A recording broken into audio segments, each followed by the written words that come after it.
সমর শক্তি বাড়ানোর তীব্র প্রতিযোগিতায় বিভোর দেশগুলো।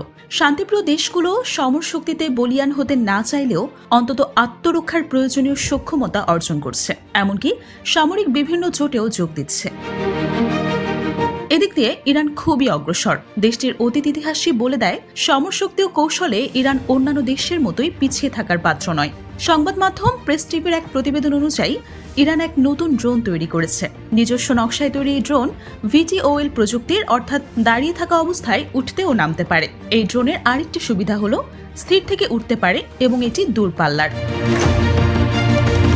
ইরানের সামরিক সূত্রে প্রেস টিভির প্রতিবেদন বলছে, ড্রোনগুলোর নাম হোমা ও দিবেদান।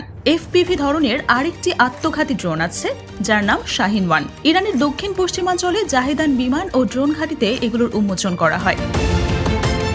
হেমা ড্রোনটি সর্বোচ্চ 12,000 ফুট পর্যন্ত উচ্চতায় উঠতে পারে এবং এর নাইট ভিশন প্রযুক্তির কারণে ইলেকট্রনিক যুদ্ধ পরিস্থিতিতে উদ্ধার অভিযানে অংশ নেওয়ার ক্ষেত্রে এই ড্রোন বেশ সহায়ক।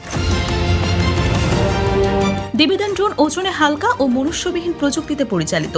এটির ডে ও নাইট উভয় ভীষণই রয়েছে। শিগগিরই এই ড্রোন ইরানের সেনাবাহিনীর স্থল ইউনিটে যুক্ত হতে যাচ্ছে। এর অন্যতম গুণ হল লক্ষ্যবস্তুতে নির্ভুলভাবে আঘাত করা।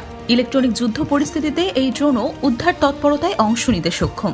দিবেদানের সবচেয়ে বড় সক্ষমতা হল আকাশযানের কোনো দলের সাথে এটি একসাথে উঠতে পারে এবং একই সঙ্গে নজরদারি ও লক্ষ্যবস্তু শনাক্ত করতে পারে। এই ড্রোন উঠতে পারে সর্বোচ্চ 6,000 ফুট পর্যন্ত উচ্চতায়। শাহিন-1 FPV ড্রোনকে বলা হয় সময়ের চেয়ে এগিয়ে থাকা ড্রোন। এর মধ্যে একে ভবিষ্যতের যুদ্ধের জন্য উপযুক্ত একটি ড্রোন হিসেবেও আখ্যা দেওয়া হয়েছে। সুতরাং বর্তমানে এটি অনন্য। অনেক উঁচুতে এবং দীর্ঘ সময় ধরে উঠতে পারা এই ড্রোন এর দ্রুতগতি দিয়ে স্থির ও চলন্ত সব রকম লক্ষ্যবস্তুতে আঘাত হেনে ধ্বংস করতে পারে।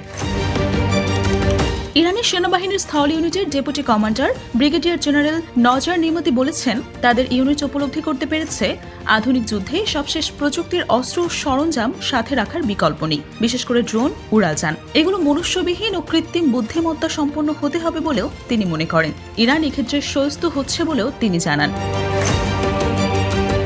বিশ্লেষকদের মতে সাম্প্রতিক বছরগুলোতে ইরানের সমরবিদ ও সমর প্রকৌশলীরা যুদ্ধাস্ত্রের নকশা থেকে তৈরি করা পর্যন্ত আত্মনির্ভরশীল হচ্ছে।